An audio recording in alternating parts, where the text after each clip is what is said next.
আচ্ছা, আমরা দেখো আমরা লাস্টের দিন যেখানে ছিলাম সেটা হচ্ছে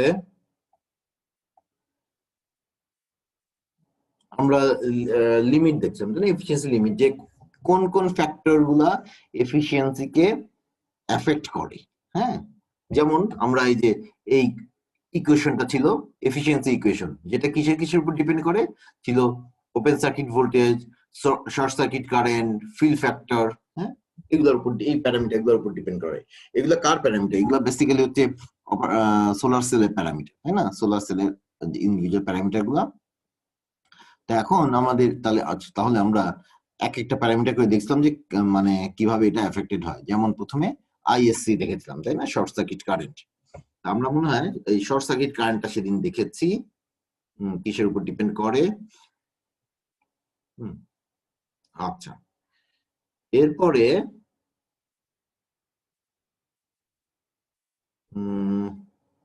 আমরা ওপেন সার্কিট ভোল্টেজ মনে দেখেছি, তাই না? Most probably open circuit voltage, কারণ আমার তো মনে করে এটা দেখিয়েছি, তাই না? যে আমাদের ইজির উপর যে ডিপেন্ড করে। হ্যাঁ, এই যে এটা আই নট ইজির উপর ডিপেন্ড করে, এবং আই নট ছোট থাকলে যে আমাদের ভিওসি বড় হয় সেটা বলেছিলাম, তাই না? সো আমরা এটাও দেখেছিলাম, এই ফিগারটা দেখেছি। হ্যাঁ, এই ফিগারটা হয়েছিল তারপরে এইখানে মনে হয়। হ্যাঁ, এফিসিয়েন্সি লস, এই জিনিসটা আমরা দেখতে চাচ্ছিলাম।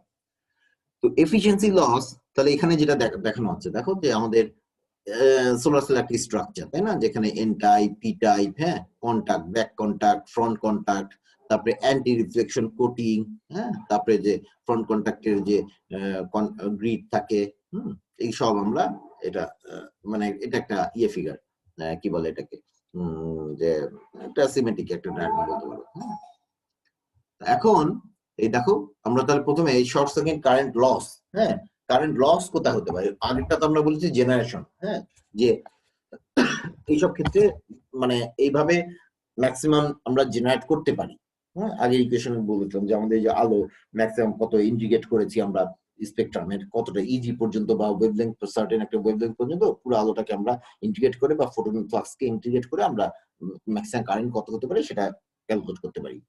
তো এখন এটা আমরা দেখবো যে তাদের শর্ট সার্কিটের ক্ষেত্রে কিভাবে লস হতে পারে, শর্ট সার্কিট কারেন্ট লসটা কি মানে কিসের উপর ডিপেন্ড করে।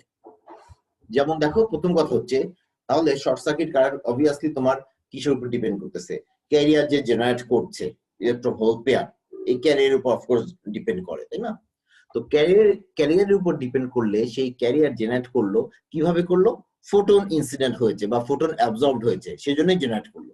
তাহলে ফোটন তোমার যে সেলের উপরে বা সেলের সারফেসে ইনসিডেন্ট হচ্ছে, সেটা অ্যাবজর্ব হয় কিনা সেটা ডিপেন্ড করে হচ্ছে সেই ফোটনটা সেলের মধ্যে ঢুকতে পারলো কিনা। এটা একটা ফ্যাক্টর। সো ফোটন ঢুকতে পারবে কিনা, না ঢুকতে পারার কারণ কি হতে পারে? যেহেতু ফোটন বেসিক্যালি লাইট, হ্যাঁ, লাইট কিন্তু রিফ্লেক্ট করে, তাই না? সারফেস থেকে রিফ্লেক্ট করে।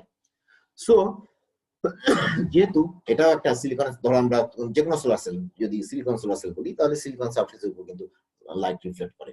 কাজী এই রিফ্লেকশন এর জন্য কিন্তু তোমার কি কমে যাবে? ফোটন কমে যাবে। ফোটন কমে গেলে তোমার বেসিক্যালি কারেন্ট জেনারেশন কমে যাবে। সো আমরা সেই জন্য কি করি? এই যে দেখো, আমরা বলছি যে বেয়ার সিলিকন, মানে যদি মানে মানে কোনো কিছু দিয়ে ঢাকা না থাকে সিলিকনটা, সিলিকনের সারফেস, তাহলে বেয়ার সিলিকন কোয়াইট রিফ্লেক্টিভ। হ্যাঁ, রিফ্লেক্ট করে কিন্তু প্রায় অ্যারাউন্ড তোমার 30% মধ্যে রিফ্লেক্ট করে থাকে। সো আমরা যদি অ্যান্টি রিফ্লেকশন কোটিং ইউজ করি, অ্যান্টি রিফ্লেকশন কোটিং মিন করে কি, যে তোমার ওই বেয়ার সিলিকনের উপর বা যে কোনো সোলার সেলের উপরেই আমরা যে একটা কোটিং ইউজ করি, যেটা রিফ্লেকশন কম হবে, লাইটকে রিফ্লেক্ট করাবে কম, তার মানে ওই লাইট মানে ম্যাটেরিয়ালের মধ্যে এন্টার করবে, হ্যাঁ, পেনিট্রেট করবে। সো এই অ্যান্টি রিফ্লেকশন কোটিং যদি আমরা ইউজ করি, হ্যাঁ, সেক্ষেত্রে প্রায় এটা নেমে আসে, রিফ্লেকশনটা নেমে আসে, এবং রিফ্লেকশন আসতে অ্যারাউন্ড 10% মধ্যে নেমে আসে।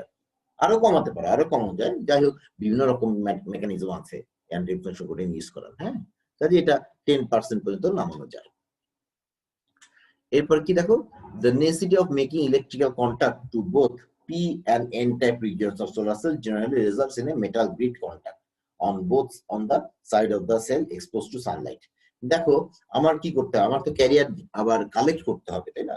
ক্যারিয়ার কালেক্ট করতে হলে আমাকে ইলেকট্রন কালেক্ট করতে হবে, হোল কালেক্ট করতে হবে। তার মানে এন সাইডেও আমাকে কন্টাক্ট দিতে হবে, পি সাইডেও দিতে হবে।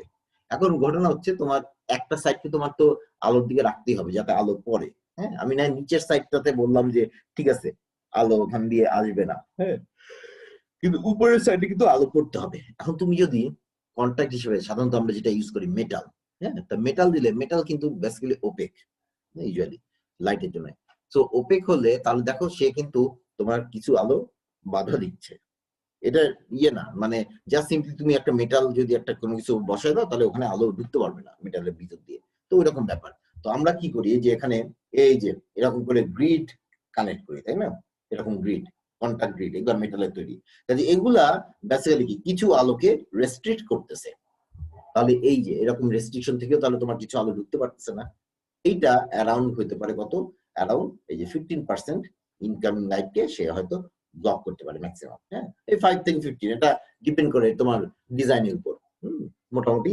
বাট কিছু পার্সেন্টেজ সে ব্লক করতেছে এই মেটাল কন্ট্যাক্টটা, গ্রিড কন্ট্যাক্ট। কাজে এটাও কিন্তু তোমার শর্ট সার্কিট কারেন্টকে কিছুটা কমায় দিবে। আবার কি এই যে finally if the cell is not thick enough, হ্যাঁ, যথেষ্ট ঠিক যদি না হয়, some of the light of appropriate energy বলতে কি বোঝাচ্ছি, দ্যাট মিনস আমাদের যে কন্ডিশন, তার মানে যে লাইট যদি ইজি থেকে, লাইটের এনার্জি বা ফোটন এনার্জি যদি ইজি সমান অথবা বেশি হয় তাহলে কিন্তু থিওরিটিক্যালি অ্যাবজর্ব করার কথা। বাট যদি থিকনেস এনাফ না হয়, হ্যাঁ, তাহলে কি, তাহলে কিন্তু লাইট ঢুকলো মানে রিফ্লেক্ট না, ঢুকে, হ্যাঁ, ধরো এই যে, হ্যাঁ, ধরো এটা উপর লাইট পড়লো, হ্যাঁ, একটা সোলার সেল লাইট পড়লো, ঢুকে এটা যদি যেহেতু যথেষ্ট ধরো ঠিক না, হ্যাঁ, তাহলে কি হবে, এর মধ্যে দিয়ে বের হয়ে যাবে, এর মধ্যে দিয়ে গো থ্রু করে বের হয়ে যাবে। তাহলে বের হয়ে গেলে কিন্তু আমার কোনো কাজে লাগবে না। বের হয়ে যাওয়া মানে ওই ফোটনটা ম্যাটেরিয়ালে অ্যাবজর্ব হলো না, তার মানে ওই ফোটনটা ম্যাটেরিয়ালের মধ্যে এনার্জি রিলিজ করলো না এবং ইলেকট্রন হোল পেয়ার জেনারেট করলো না। That means I just lost the photon. কাজে এটাও কিন্তু আবার এটাও ইয়ে না, ভালো না, তাই না? সো এখন এটা কিভাবে তুমি বাড়াতে পারো? হ্যাঁ, তুমি যদি এই থিকনেসটা একটু বাড়ায় দাও, হ্যাঁ, থিকনেসটা বাড়ায় দিলে কি হবে, লাইট যখন ফোটন যখন পাস থ্রু করতে থাকবে, হ্যাঁ, যদি বেশি থিকনেসের মধ্যে ম্যাটেরিয়ালের মধ্যে সে পাস থ্রু করে তাহলে there will be high probability that that photon will be absorbed. যত থিন করবা তত অ্যাবজর্পশনের প্রবাবিলিটি কমে যায়, আর যত ঠিক করবা বেশি তত অ্যাবজর্পশন প্রবাবিলিটি বেড়ে যায়। হ্যাঁ, কাজেই এটাও থিকনেস একটা ব্যাপার আছে যে ঠিক করা যায়, সেই জন্য সাধারণত সিলিকন আমরা ঠিক করি, হ্যাঁ, কিছুটা ঠিক হয় দেখবা। এখন ব্যাপার হচ্ছে যে ঠিক করলে তোমার কিন্তু তুমি বলতে পারো যে হ্যাঁ ঠিক, তাহলে আমরা সব ঠিক করি না কেন? হ্যাঁ, তার দুইটা মেজর কারণ আছে। একটা হচ্ছে যদি তুমি ম্যাটেরিয়াল বেশি ঠিক করে ফেলো তাহলে তোমার কি স্ট্রাকচার ঠিক হয়ে যাচ্ছে, তার মানে তোমার মাঝে আছে কোনো এক জায়গায় আছে এনপি জাংশন। এই জাংশনে আমরা জানি কি, জাংশনে তোমার ইলেকট্রিক ফিল্ড জেনারেট করে। কাজে জাংশন থেকে তুমি যত ঠিক করবা জাংশন থেকে তত কন্টাক্ট, এন টাইপের দিকে কন্টাক্ট এবং পি টাইপের দিকে কন্টাক্ট, এই যে কন্টাক্টটা, হ্যাঁ, এই যে এটা ধরো এই যে, হ্যাঁ, এই যে এনপি, এটা হচ্ছে ইয়ে কি বলে এটাকে, জাংশন। হ্যাঁ, এই জাংশনে ইলেকট্রন হোল পেয়ার জেনারেট হচ্ছে, কারণ এদিকে বা এদিকে যদি তুমি ঠিক করো তাহলে এই কাছাকাছি, হ্যাঁ, তোমার ফিল্ড আছে, দূরে তো ফিল্ড নাই। কাজে দূরে যদি তুমি মানে ফোটন থেকে ইলেকট্রন হোল পেয়ার জেনারেট করো তাহলে এই ইলেকট্রন হোল পেয়ার তোমার এই ফিল্ডের কাছে আসতে পারবে না হয়তো, হ্যাঁ, ডিফিউশন লেন্থ যদি খুব বড় না হয়, তাই না? সো আসতে না পারলে সেটা কিন্তু বেসিক্যালি তুমি তোমার রিকম্বাইন করবে, এবং রিকম্বাইন করলে বেসিক্যালি এটা তোমার কারেন্টে কোনো কন্ট্রিবিউশন করবে না। কাজে এটা বেশি ঠিক করে আমি ফোটন অনেক অ্যাবজর্ব করলাম হয়তো, বাট সেটা সেই ফোটন থেকে জেনারেটেড যে ইলেকট্রন হোল পেয়ার আছে সেই ইলেকট্রন হোল পেয়ার আমার কারেন্টে কন্ট্রিবিউট করতে পারলো না, তাহলে কিন্তু বেসিক্যালি আমার আসলে লাভ হলো না। কাজে এটা একটা ব্যাপার যে তোমার আমরা ইচ্ছা মতো ঠিক করতে পারি না। আবার আরেকটা ব্যাপারও আছে, সেটা কিছুটা মানে ফেব্রিকেশন দিকে, যে এই কস্ট, ম্যাটেরিয়াল যেহেতু তোমার যত ঠিক করবা তত বেশি ম্যাটেরিয়াল দিতে হবে, কাজে ম্যাটেরিয়ালের কস্ট কিন্তু একটু বেড়ে যাবে। কাজে এটা আরেকটা সেকেন্ড একটা মানে রিজন বলতে পারো আমরা বেশি ঠিক করতে চাই না। আবার ওয়েটেরও ব্যাপার আছে, বেশি ঠিক করে ফেললে যদি ওয়েট তুমি অনেক বাড়ায় ফেলো, এগুলা কিন্তু সাধারণত যে ঘর বাসার ছাদে বা অনেক জায়গায় তৈরি হয় যেখানে হয়তো একটা স্ট্রাকচারের উপর দাঁড়ায় এটা, হ্যাঁ। কাজে বেশি যদি প্যানেলগুলো যদি বেশি ইয়ে হয়, ভারী হয়, ওয়েট বেশি হয়, তাহলে কিন্তু সেটা ফিজিক্যাল একটা আবার ইয়ের ব্যাপার আছে, স্ট্রেংথ কতটা তোমার ইয়েতে স্ট্রেংথ কতটা নিতে পারতেছে তোমার যে নিচে যে স্ট্রাকচার আছে, হ্যাঁ। কারণ বাড়ির ছাদ হলেও কিন্তু তুমি ইচ্ছা মতো ওয়েট চাপা দিতে পারো না, তাই না? এখন মাটিতে হলে সমস্যা নেই হয়তো, বাট তোমার স্টিল মাটিতে হলে তোমার যে একটা ইয়ের উপর বসাচ্ছ, মানে স্টিল ফ্রেম বা আয়রন ফ্রেমের উপর বসাচ্ছ, হ্যাঁ, মেটাল ফ্রেমের উপর বসাচ্ছ, সেই ফ্রেমও তাহলে স্ট্রং বানাতে হবে, তার ওখানে কস্ট বেড়ে যাবে কিছু। কাজে এগুলো বিভিন্ন রকম ব্যাপার আছে। কাজেই এখন থিকনেসটা, সেই জন্য এখন থিকনেসটা আমরা যেহেতু ওই যে বললাম যে আমরা বেশি বেশি করতে চাই না, কিন্তু বেশি না করলে আমাদের সমস্যা হয় যে ইয়ে কমে যায়, কি বলে এটাকে, তোমার অ্যাবজর্পশন কমে যায়, সেটা একটা ইস্যু। সো এটার একটা অল্টারনেট সলিউশন হচ্ছে যে আমরা যদি ম্যাটেরিয়াল হিসাবে, হ্যাঁ, কয়েকটা সলিউশন আছে, হ্যাঁ, ম্যাটেরিয়াল হিসাবে যদি একটা হচ্ছে আমি direct band gap material use করি। যেমন আমরা সিলিকনের কথা, নর্মালি আমাদের general type of solar cell হচ্ছে সিলিকন দিয়ে তৈরি হয়, হ্যাঁ। সিলিকন কিন্তু আমরা জানি কি ইনডিরেক্ট ব্যান্ড গ্যাপ ম্যাটেরিয়াল, এটা তোমরা এমনিতে জানো, এই যে সেকেন্ড ইয়ার থেকে তোমরা জানো যে ইনডিরেক্ট কি আর ডিরেক্ট কি, হ্যাঁ। তা যদি indirect band gap material silicon, indirect band গ্যাপের থেকে ডিরেক্ট ব্যান্ড গ্যাপের ম্যাটেরিয়াল গুলা কিন্তু বেশি অ্যাবজর্ব করতে পারে, তাদের অ্যাবজর্পশন কোএফিশিয়েন্ট হাই। কাজেই তুমি যদি direct band gap material use করো, তাহলে কিন্তু তোমার অ্যাবজর্পশন প্রবাবিলিটি বেড়ে যাবে। কাজে অ্যাবজর্পশন প্রবাবিলিটি যদি বেড়ে যায়, তার মানে তুমি থিন লেয়ার নিলেও সেটার মধ্যে অ্যাবজর্ব করতে পারবে। কাজেই আমরা আমাদের যে একটা ক্যাটাগরি আছে, ওই যে তোমরা হয়তো জানো যে thin film solar cell, thin film solar সেলে কিন্তু আমরা থিকনেস কম রাখি, দেখবা ওই লেয়ার গুলা মিলায়, বাফার লেয়ার তারপরে অ্যাবজর্বার লেয়ার, এগুলো মিলাই আমরা হয়তো কত ফিউ মাইক্রনস ঠিক করি, বেশি না, 5-6 মাইক্রন বড় জোর হইতে পারে, এটাও বেশি বললাম হয়তো, তারও 3-4 মাইক্রনেই হয়, হ্যাঁ। তো এরকম যদি হয় এরকম, তাহলে থিন, দেখো ওখানে থিন, তাহলে এত থিন করলে তোমার ওখানে যদি তুমি সিলিকন ইউজ করো, হ্যাঁ, ক্রিস্টালাইন সিলিকন ইউজ করো, তাহলে কিন্তু সে ইনডিরেক্ট ব্যান্ড গ্যাপে সে কিন্তু লাইট অ্যাবজর্ব করতে পারবে না, বেশিরভাগ লাইট বের হয়ে যাবে। কিন্তু যদি ওটার মধ্যে direct band gap material use করো, তাহলে কিন্তু সে অ্যাবজর্ব করতে পারবে ভালো। সো সেই জন্য আমরা দেখবো থিন ফিল্ম সোলার সেলে আমরা direct band gap material use করি। তুমি যখন ম্যাটেরিয়াল চুজ করবা, ইউ শুড কনসিডার দ্যাট, মানে take care that the material is direct band gap material, এটা ইম্পর্টেন্ট একটা ব্যাপার ওখানে। যেমন ডিরেক্ট ব্যান্ড গ্যাপ ম্যাটেরিয়ালের এক্সাম্পল বলে ধরো যে ইয়ে আছে ক্যাডমিয়াম টেলোরাইড, তারপরে গ্যালিয়াম আর্সেনাইড, হ্যাঁ, এটা খুব কমন একটা example, gallium arsenide band gap, direct band gap material. কাজে এগুলা ইউজ করলে আমরা স্যার এখানে ডিরেক্ট ব্যান্ড গ্যাপ আর ইনডিরেক্ট ব্যান্ড গ্যাপের কারণে মানে অ্যাবজর্পশনে কিভাবে কম বেশি হয় এটা একটু বুঝিয়ে দিলে ভালো হতো। ও, ডিরেক্ট ব্যান্ড গ্যাপ আর ইনডিরেক্ট ব্যান্ড গ্যাপে অ্যাবজর্পশনে ডিফারেন্স আছে, হ্যাঁ। যে তোমার ডিরেক্ট ব্যান্ড গ্যাপে তোমার ইয়েটা কি বলে এটাকে, ফোটন ম্যাটেরিয়ালে অ্যাবজর্ব হয় ইজিলি। এই জিনিস খেয়াল করো, ওই যে তোমরা যখন ডিরেক্ট আর ইনডিরেক্ট পড়ছিলা, হ্যাঁ, ওখানে মনে আছে কিনা তোমাদের যে ডিরেক্ট ব্যান্ড গ্যাপে তোমার যখন ট্রানজিশন হয়, ইলেকট্রন ট্রানজিশন, হ্যাঁ, ওই যে একবার ফোননে হচ্ছে থার্মালি ট্রানজিশন হয় আর একবার হচ্ছে ফোটনে ট্রানজিশন হয়, দুইটা পার্ট। কোনটাতে বলো তো? এই ইনডিরেক্ট ব্যান্ড গ্যাপে, আর হ্যাঁ ইনডিরেক্ট ব্যান্ড গ্যাপে থার্মালি একবার ট্রানজিশন হয় আর একবার ওই মানে হচ্ছে ফোটনে ট্রানজিশন হয়, দুইটা রাইট, দুইটা মনে আছে ওই যে, হ্যাঁ, এক্স এক্সিস এর দিকে আমার, তাই না, হ্যাঁ, এক্স এক্সিস এর দিকে আমার ফোটনে ট্রানজিশন হয়, হ্যাঁ, ইনডিরেক্ট থাকলে, আর ডিরেক্টে কিন্তু এক্সিস এর দিকে, রাইট।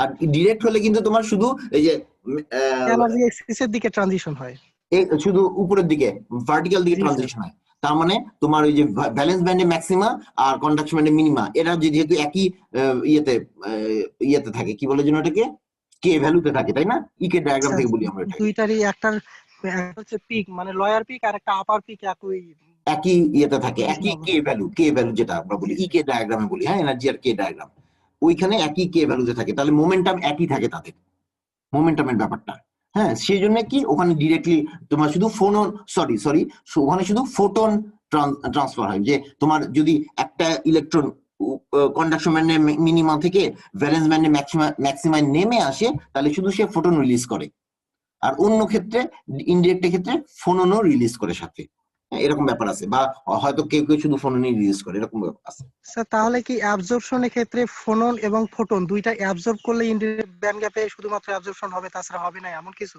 না সেটা না, এটা হলো যে যেহেতু ডিরেক্ট ব্যান্ড গ্যাপে শুধুমাত্র ফোটন ইনভলভ, কাজে যেমন সে রিলিজ করতে পারে ফোটন ইজিলি, সে অ্যাবজর্বও করতে পারে ইজিলি। তাকে কিন্তু জাস্ট হলো যে ফোটো এনার্জিটা পড়লেই, তার মানে কি করতে হচ্ছে দেখো, ওখানে কাজটা কত তুমি ওভাবে খেয়াল করো, চিন্তা করো, একটা ফোটন পড়লে করবেটা কি, ফোটন আসলে কখন, তোমাকে খেয়াল করো কখন ফোটনটা অ্যাবজর্বড হবে। ফোটন শুধুমাত্র তখনই অ্যাবজর্ব হবে যখন তার এনার্জিটা তুমি কোথাও দিতে পারবা ইজিলি, বা কেউ এনার্জিটা সুন্দর করে নিয়ে নিচ্ছে। এখন কখন একজন এনার্জি নিবে, তুমি কখন এনার্জি নিতে চাও, যখন তুমি এনার্জিটা ইউজ করতে পারবা, তখনই আসলে তুমি এনার্জি নিতে চাইবা, তোমার প্রবাবিলিটি বেড়ে যাবে তখনই। ডিরেক্টের ক্ষেত্রে খেয়াল করো, একটা ইলেকট্রন বসে আছে ভ্যালেন্স ব্যান্ডে, সে ইজিলি কন্ডাকশন ব্যান্ডে উঠতে পারে, ইজিলি, আমরা বলি ইজিলি, ইজি শব্দটা আসলে এখানে নন টেকনিক্যাল, বাট অ্যাকচুয়ালি হচ্ছে তার প্রবাবিলিটি মানে হচ্ছে হাই। কম কম এনার্জি প্রোভাইড করার সাথে সাথেই সে উঠতে পারে, মানে হ্যাঁ, তার প্রবাবিলিটি কিন্তু হাই, স্ট্যাটিস্টিক্যালি বলতে প্রবাবিলিটি হাই যে সে এনার্জি, সাফিসিয়েন্ট এনার্জি পেলেই, মানে ইজি পরিমাণ এনার্জি পেলেই সে কন্ডাকশন ব্যান্ডে যেতে পারবে। হ্যাঁ, এই টেন্ডেন্সিটা তার বেশি, তার মানে প্রবাবিলিটি হাই থাকে। আর যেখানে তোমার ইনডিরেক্ট, সেখানে দূরে, মানে হচ্ছে দূরে বলতে আসলে বোঝাচ্ছিল মোমেন্টামেরও ডিফারেন্স আছে। একটা এদিকে মানে কন্ডাকশন ব্যান্ডের ম্যাক্সিমাম এদিকে, ধরো ব্যালেন্স ব্যান্ড মিনিমা এদিকে, তাহলে তোমার এই একটু ট্রানজিশন হলে হবে না, এইদিকে ট্রানজাকশনও লাগবে, এটা হচ্ছে মোমেন্টামের চেঞ্জ লাগবে।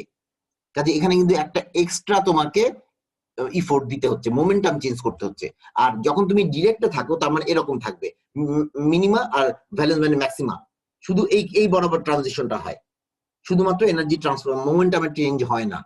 কাজেই ফোটন যখন পড়বে, যদি ডিরেক্টে থাকে, ডিরেক্টে ইলেকট্রনটা ডিরেক্ট ব্যান্ড গ্যাপের ওই ভ্যালেন্স ব্যান্ড ইলেকট্রন ইজিলি এখানে উঠতে পারে। কাজে ইজিলি উঠতে পারে মানে হচ্ছে সে ইজিলি ফোটনও অ্যাবজর্ব করতে পারবে, এবং যখন সে ফোটন ইজিলি অ্যাবজর্ব করতে পারবে, দ্যাট মিনস আসলে ফোটনটা ম্যাটেরিয়ালের মধ্যে ইজিলি অ্যাবজর্ব হবে। সেই জন্য আমরা তখন বলি যে ওই ডিরেক্ট ব্যান্ড গ্যাপ ম্যাটেরিয়ালের অ্যাবজর্পশন কোএফিসিয়েন্ট হাই, আর ইনডিরেক্টের তোমার ওইটা প্রবাবিলিটি কম, মানে প্রবাবিলিটি অ্যাবজর্পশন কোএফিসিয়েন্ট কম বলে প্রবাবিলিটি কমে যায়। হ্যাঁ, তাকে কারণ হচ্ছে মোমেন্টাম চেঞ্জ করে তাকে ট্রানজিশনটা করতে হয়। হ্যাঁ, মোমেন্টাম চেঞ্জের জন্য, সেই জন্য আমরা ওইটা একটু দেখা যায় যে ডিরেক্টের তুলনায় ওইটার প্রবাবিলিটি কম, এবং প্রবাবিলিটি যদি কমে যায়, you have to make it happen, তার মানে তুমি এটাকে বেশিক্ষণ ধরে স্টে করো ম্যাটেরিয়ালের মধ্যে, তাহলে অ্যাবজর্ব করবে। সেই জন্যই তোমাকে থিকনেস তখন বাড়ায় নিতে হয় এই ইনডিরেক্টের ক্ষেত্রে। ডিরেক্টের ক্ষেত্রে থিকনেস কম রাখলেও অ্যাবজর্ব করে যায়। এই জন্য আমরা ওই যে দেখবা থিন ফিল্মে অলওয়েজ ডিরেক্ট ব্যান্ড গ্যাপটা ইউজ করি। এটা একটা বড় কারণ।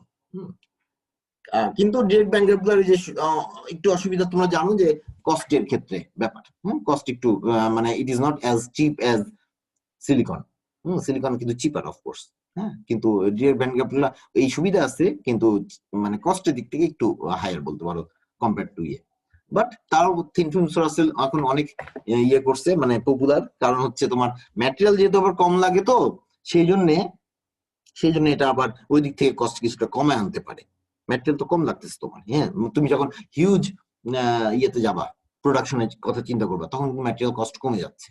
হ্যাঁ, সেই হিসাবে আবার এটা অতটা খারাপ না যে মানে মানে খুব ম্যাটেরিয়ালের দাম বেশি বলে আমি এটা বাদই দিব এমন না। আজকাল কিন্তু থিন ফিল্ম সোলার সেল খুবই পপুলার হচ্ছে, হ্যাঁ, ইন ফিউচার এটা পপুলার হতেই থাকবে। এটারই ফিউচার বলতে পারো একদিক থেকে সোলার সেলের। স্যার আরো একটা ব্যাপার হচ্ছে থিন ফিল্ম সোলার সেল, এটা তো বেসিক্যালি মাইক্রোমিটার এরকম সিকন হয়, তাহলে মাইক্রোমিটার, এটা রাইট, ফিউ মানে মাইক্রোমিটারস অনলি। হ্যাঁ, মেকানিক্যাল স্টেবিলিটি তো বেশি একটা ভালো হবে না, এটা তো মেকানিক্যাল স্টেবিলিটি দেওয়ার জন্য অন্য কোনো মেকানিক্যাল, এখন তুমি সেটাকে, ওই যে ব্যাপার আছে, শোনো এখানে ব্যাপার কি, চিকন হলেই জিনিস ভেঙে যাবে এমন ব্যাপার না, কিন্তু আসলে it can bend also, that is the thing. তোমার অনেক ক্ষেত্রে অনেক সময় বেন্ডও করতে পারে, কিন্তু অনেকে, মানে তুমি যদি একটা প্লাস্টিকের উপর যে বসাও, ফিউ মাইক্রোমিটার যদি হয় থিকনেস, এটা হয়তো মানে ইয়ে না, ব্রিটেল টাইপের না, মানে ভঙ্গুর টাইপের না সবসময়। এটা হয়তো তোমার প্লাস্টিকের উপর বসলে প্লাস্টিক যদি বেন্ড হয়, এটা থেকে যাবে। হ্যাঁ, কাজে সবসময় যে ভাঙবে তা বলা যায় না আসলে, মানে ইয়ে মানে ভালনারেবল সেটাও বলা যায় না। আমরা ওই যে সামনে যে আঁকা বাঁকা মানে এরকম যে ফ্লেক্সিবল টাইপের সোলার সেল তৈরি করতে আমরা thin film solar cell use করি। কারণ তুমি থিকনেস একটা নিয়ে আসলে একটু ঠিক করে ফেললে, যেমন একটা চিন্তা করো এমনিতে মানে সোলার সেলের সাথে তুমি একটা লোহা চিন্তা করো, হ্যাঁ লোহার একটা পাত, হ্যাঁ একটু মোটা হইলে সেটাকে তুমি করতে পারো না, বেশি জোরাজুরি করলে ভেঙে যায়। কিন্তু যদি পাতলা একটা থিন একটা লোহার পাত নাও, সেটা কিন্তু বেন্ড করে, সেটা সহজে ভাঙে না। মানে বেন্ড করে তুমি করতে পারবা, দেখবা এটা এরকম করে বেন্ড করে গেল। কিন্তু মোটা যেটা সেটা তুমি বেশি ফোর্স দিলে বেন্ড করবে না, বেশি ফোর্স দিলে সে ভেঙে যাবে। কাজে এই ব্যাপারগুলো কিছুটা আছে। কাজে থিন ফিল্মের ক্ষেত্রে আমরা মানে এটা থিকনেস কম বলে এটা যে হবে না, ভাঙবে না বা সরি ভেঙে যাবে সহজে, সেটা বলবো না আর কি। ইভেন সিলিকন তো তুমি ধরো 1 মিলিমিটার মতো প্রায় আমরা করি থিকনেস, হ্যাঁ সবকিছু মিলে প্রায় অ্যারাউন্ড 1 মিলিমিটার অর সো। হ্যাঁ এটা কিন্তু বেসিক্যালি আসলে ওই ভালো স্ট্রাকচারের মধ্যে না রাখলে এটা বংশ ভেঙে যাবে এবং ভেঙে যায়ও। হ্যাঁ সিলিকন কিন্তু হাত থেকে পড়ে গেলে ভেঙে যায়, যে তুমি সিলিকন একটা ওয়েফার নিয়ে হাত থেকে পড়ে ভেঙে যেতে পারে।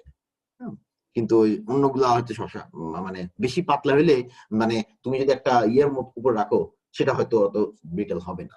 এটা ডিপেন্ড করে আর তুমি কি ম্যাটেরিয়াল ইউজ করো। পলিমার টাইপ অনেক ম্যাটেরিয়াল ইউজ করি আমরা, যেগুলা ভাঙে না, সেগুলো প্লাস্টিকের মতো কিছু ম্যাটেরিয়াল, হ্যাঁ সেগুলো আরো সুন্দর বেন্ড হয়। আর ব্যাপার হচ্ছে তুমি যখন কমার্শিয়াল ইউজ করবা, তুমি ম্যাটেরিয়ালের টাইপের উপর ডিপেন্ড করে তা দেখবা যে তুমি তাহলে কি ধরনের মানে কি বলবো ফ্রেম ইউজ করতে হবে। যদি দেখো যে ঠিক আছে এটা ব্রিটেল টাইপের ভেঙে যাবে, হ্যাঁ ফ্র্যাজাইল টাইপের, হ্যাঁ তাহলে ফ্র্যাজাইল হলে তখন কি করবা, তখন তুমি ওখানে ইয়েটা করবা, কি বলে এটাকে ফ্রেম ভালো দিবা, যে ফ্রেমের জন্য সে হবে না, প্রোটেক্ট করবে তাকে আর কি, এরকম ব্যাপার।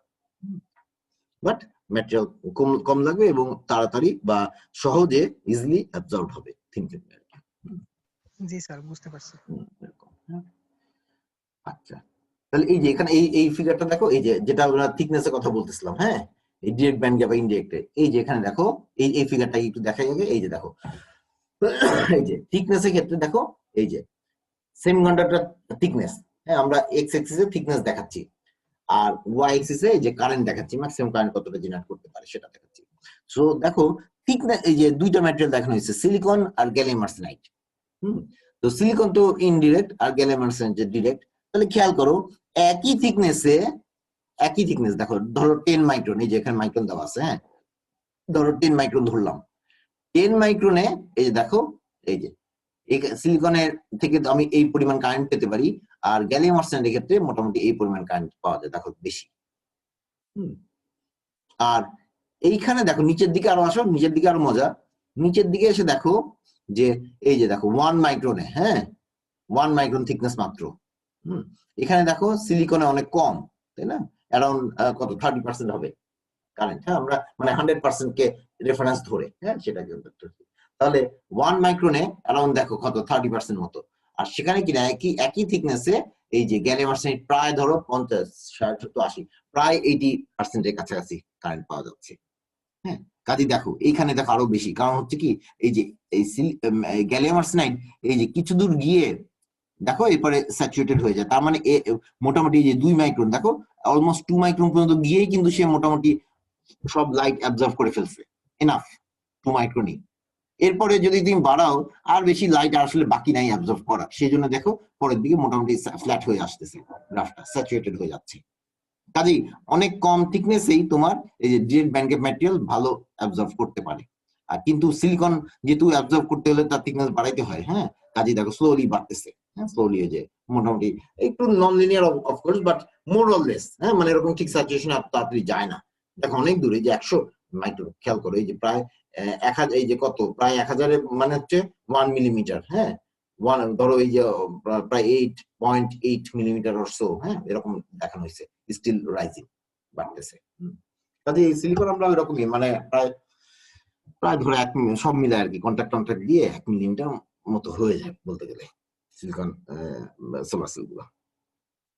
কাজেই এটা একটা ফ্যাক্টর। তাহলে থিকনেসটা, কাজে থিকনেস তোমাকে কনসিডার করতে হবে। তোমাকে কি বলে এটাকে যে আমরা তো শর্ট সার্কিট কারেন্ট লস করতেছি, হ্যাঁ কাজেই তোমার কি ম্যাটেরিয়াল ইউজ করছো, সেটা ডিরেক্ট নাকি ইনডিরেক্ট, সেটার অ্যাবজর্পশন কোএফিসিয়েন্ট কেমন সেগুলোর উপর ডিপেন্ড করে তুমি যদি কারেন্ট বেশি পাইতে চাও, আইএসসি বেশি পাইতে চাও, তাহলে তোমাকে অবশ্যই এটা থিকনেস ওভাবে কনসিডার করতে হবে। যদি এটার অ্যাবজর্পশন কম থাকে, মানে অ্যাবজর্পশন কোএফিসিয়েন্ট কম থাকে, তাহলে বেশি থিকনেস নিবা।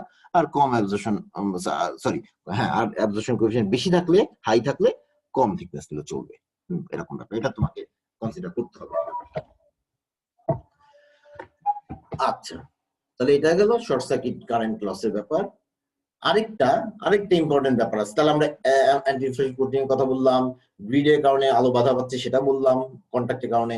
তারপরে যে কি বলে থিকনেস এর জন্য আমি অ্যাবজর্ব করতে পারি কিনা, কতটা দরকার, সেটা একটা আমার ইস্যু। আরেকটা হচ্ছে যেটা একটা বড় চ্যালেঞ্জ, সেটা হচ্ছে রিকম্বিনেশন লস। হ্যাঁ, এই রিকম্বিনেশন লস হলো ওই যে সিম্পলি তুমি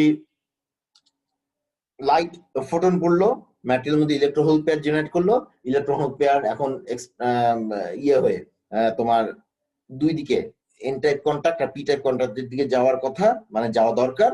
এখন যদি এর মধ্যে তারা যদি রিকম্বাইন করে ফেলে, দেন তোমার ফ্রি ক্যারিয়ার কমে গেল, ফ্রি চার্জ ক্যারিয়ার কমে গেল, ফলে তোমার কারেন্ট কমে যাবে। তুমি যে কারেন্ট এক্সপেক্ট করতেছিলা ওই আলোর জন্য, যে এতটা আলো আমার পড়েছে, এতগুলো ফোটন পড়েছে, তাহলে আমি এই পরিমাণ কারেন্ট আমি এক্সপেক্ট করতেছি, বাট তুমি দেখবা যে কমে গেছে কারেন্ট। কেন? ফোটন ঠিকই পড়ছে, ফোটন অ্যাবজর্ব করছে ঠিকই, ইএইচপি জেনারেট করছে, বাট ইলেকট্রন হোল গুলা রিকম্বাইন করে ফেলছে, ফলে তুমি কারেন্টে তাদের কন্ট্রিবিউশন পাও নাই। তো এইটা আরেকটা বড় ইস্যু। হ্যাঁ, তুমি কিভাবে রিকম্বিনেশন লসটাকে কমিয়ে আনতে পারো, এটা একটা ফ্যাক্টর। কাজেই এটা দেখতে হবে, হ্যাঁ, যে আমাদের কিভাবে আমরা রিকম্বিনেশন কমাতে পারি, এটা একটা বড় ইস্যু। আচ্ছা, এরপর হচ্ছে ওপেন সার্কিট ভোল্টেজ লস। দেখো, open circuit voltage loss, VOC যেটা বলতেছি আমরা, তাহলে আগেরটা বললাম আইএসসি, মানে কারেন্ট কেন কমে যেতে পারে। হ্যাঁ, এখন আমরা দেখতেছি ওপেন সার্কিট ভোল্টেজ কেন কমে যায়। আমরা নরমালি দেখেছি কি ভোল্টেজের ক্ষেত্রে, ওই যে আগের ইকুয়েশনটা যদি একটু আসি, এই যে ভিওসি ছিল, তো এই যে দেখো, হ্যাঁ, আমরা আমাদের এফিসিয়েন্সির মধ্যে ভিওসি আছে, কাজে ভিওসি কমলে আমাদের জন্য খারাপ। সো ভিওসি কমার রিজন কি হতে পারে? দেখো, ভিওসি কার উপর ডিপেন্ড করতেছিল? আই নটের উপর ডিপেন্ড করছিল, এবং আই নটের সাথে কার রিলেশন বের করেছিলাম আমরা? আই নটের সাথে ইজি রিলেশন ছিল, তাই না? তার মানে ইজি রিলেশন থাকা মানে আমরা দেখেছিলাম যে ইজি যদি ছোট হয়ে যায়, তখন আই নট বেড়ে যায়, দ্যাট মিনস তোমার ইজি ছোট হলে আই নট বেড়ে যায়, এবং তার ফলে ভিওসি কমে যায়। তার মানে ইজির সাথে ডিরেক্টলি প্রপোর্শনাল। ইজি যদি বাড়ে, ভিওসি বাড়বে, ইজি যদি কম হয়, ভিওসি কম হয়। এটা একটা ফ্যাক্টর।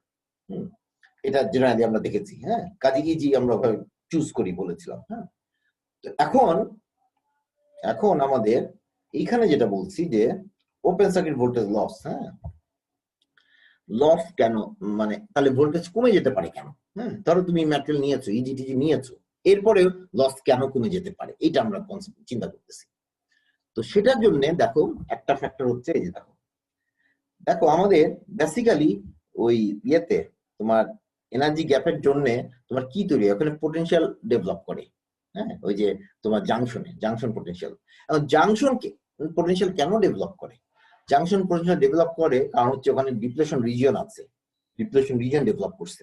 হ্যাঁ, এখন ডিপ্লেশন রিজিয়ন ডেভেলপ করলে তার মানে ডিপ্লেশন রিজিয়ন তৈরি হচ্ছে, এবং তোমাদের নিশ্চয় মনে আছে যে ডিপ্লেশন রিজিয়ন তৈরি হচ্ছে নন মোবাইল আয়ন দিয়ে।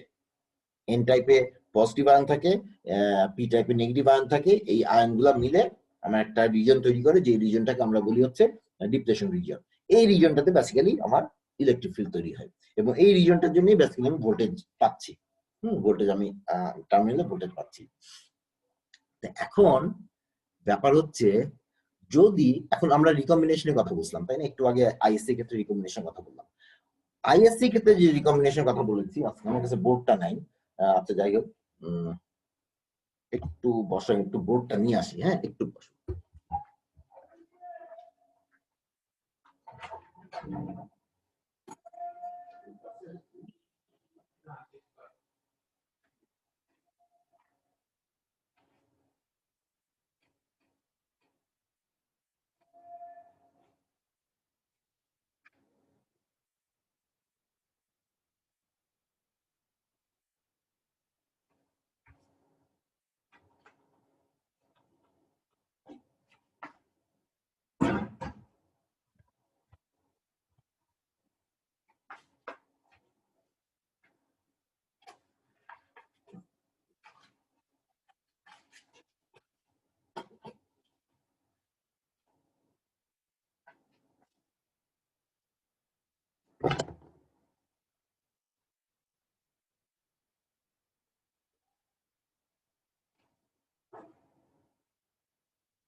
আচ্ছা, যেটা বলছিলাম যে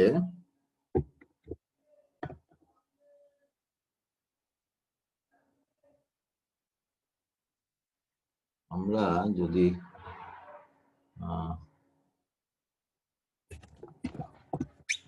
আমাদের হ্যাঁ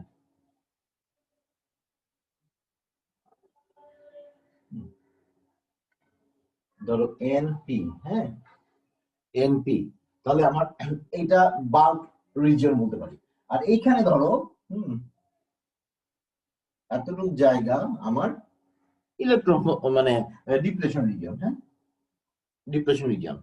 এখন ক্যারিয়ার যে কোনো জায়গায় রিকম্বাইন করতে পারে, হ্যাঁ যেমন আমরা যখন আইএসসি কথা বলেছি তখন কি বলছে, আমার ব্যাপার আমার টার্গেট হচ্ছে যে এখানে যে ক্যারিয়ার গুলো জেনারেট করলো সেগুলো যাতে আমার এন টাইপের এবং পি টাইপের দিকে যেতে পারে, মানে কন্ট্যাক্টের দিকে যেতে পারে। এখানে একটা কন্ট্যাক্ট আছে আমার, এখানে একটা কন্ট্যাক্ট আছে, এখানে একটা কন্ট্যাক্ট আছে, হ্যাঁ এই কন্ট্যাক্ট যাতে কালেক্টেড হতে পারে সেটা আমরা চাই। কাজে তখন হচ্ছে তখন আমার জন্য ইম্পর্টেন্ট আইএসসি ক্ষেত্রে আমার ইম্পর্টেন্ট হচ্ছে এই বাল্ক এই রিজন গুলাতে, হ্যাঁ বাল্ক রিজন গুলাতে যে ক্যারিয়ার গুলো আছে সেগুলা যদি রিকম্বাইন করে ফেলে তাহলে আমার জন্য প্রবলেম, কারেন্ট কমে যাবে।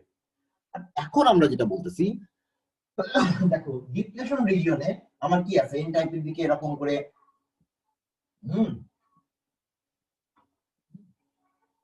আছে কি বলে পজিটিভ আয়ন আছে, আর পি টাইপের দিকে এরকম করে নেগেটিভ আয়ন আছে, হ্যাঁ করে আছে। এখন যদি ইলেকট্রন যদি ধরো এইটার সাথে রিকম্বাইন করে, এখানে রিকম্বাইন করে, এইখানে রিকম্বাইন করে ফেলে, তাহলে কি হলো, এখানে যখন ডিপ্লেশন রিজনে যদি রিকম্বাইন করে ইলেকট্রনের হোল, তাহলে ধরো যদি ইলেকট্রন রিকম্বাইন করে তাহলে এখানে এই যে এইগুলা কমে যাবে, দেখো এই আয়ন গুলা কমে যাচ্ছে, পজিটিভ আয়ন গুলা, কারণ এরা ইলেকট্রন ছেড়ে দিয়ে আসলে আয়ন হয়েছে, হ্যাঁ এবং আয়ন হয়ে তারা ডিপ্লেশন রিজন তৈরি করছে, এখানে একটা পোটেনশিয়াল ডেভেলপ করছে, হ্যাঁ। আর যদি আপনার হোল গুলা এখানে রিকম্বাইন করে তাহলে ইলেকট্রন কমে যাচ্ছে, বা সরি নেগেটিভ চার্জ কমে যাচ্ছে বা নেগেটিভ আয়ন কমে যাচ্ছে। তাহলে কি এই রিজনটা কিন্তু শ্রিঙ্ক করবে যদি আমার ডিপ্লেশন রিজনে রিকম্বিনেশন হয়, হ্যাঁ তাহলে এই রিজন শ্রিঙ্ক করতে পারে। আচ্ছা এখন এই রিজন যদি শ্রিঙ্ক করে তাহলে কি হবে, এটা শ্রিঙ্ক করলে বেসিক্যালি এটা কমে গেলে তাহলে বেসিক্যালি আমার ভিওসি কমে যাবে। কাজে এই রিকম্বিনেশনটা কে আমরা এই রিকম্বিনেশন জন্য তাহলে একটা কারেন্ট আমি সর্ট অফ লুজ করতেছি, তাই না এই রিকম্বিনেশনের জন্য। এখানে কারণ কি, যে এই ক্যারিয়ার গুলো এখানে রিকম্বাইন করতেছে তারা তো আসলে কারেন্টে কন্ট্রিবিউট করতো, সো ওই অংশটা যে কারেন্ট আমরা এই ডিপ্লেশন রিজিয়নের মধ্যে রিকম্বিনেশনের কারণে লুজ করতেছি সেইটাকে আমরা দেখো এভাবে দেখাচ্ছি, ইকুয়েশনের মধ্যে এখানে দেখাচ্ছি, খেয়াল করো এই যে আমরা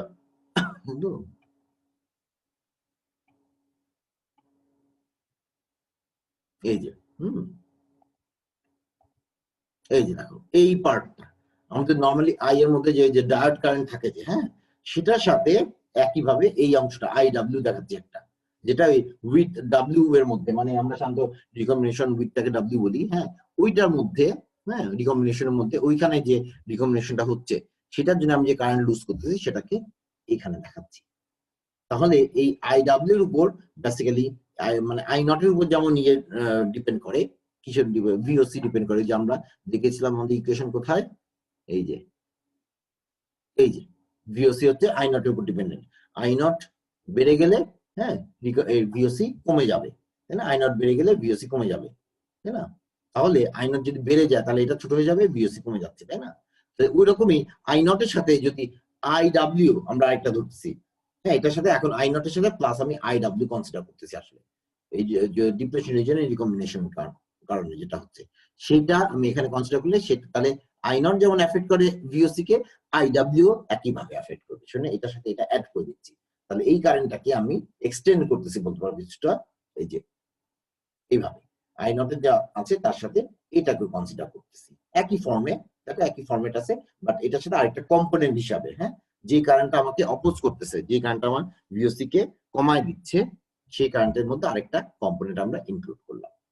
এটা কিসের জন্য, ডিপ্লেশন রিজিয়ন রিকম্বিনেশনের জন্য, এটা আমরা কনসিডার করতেছি।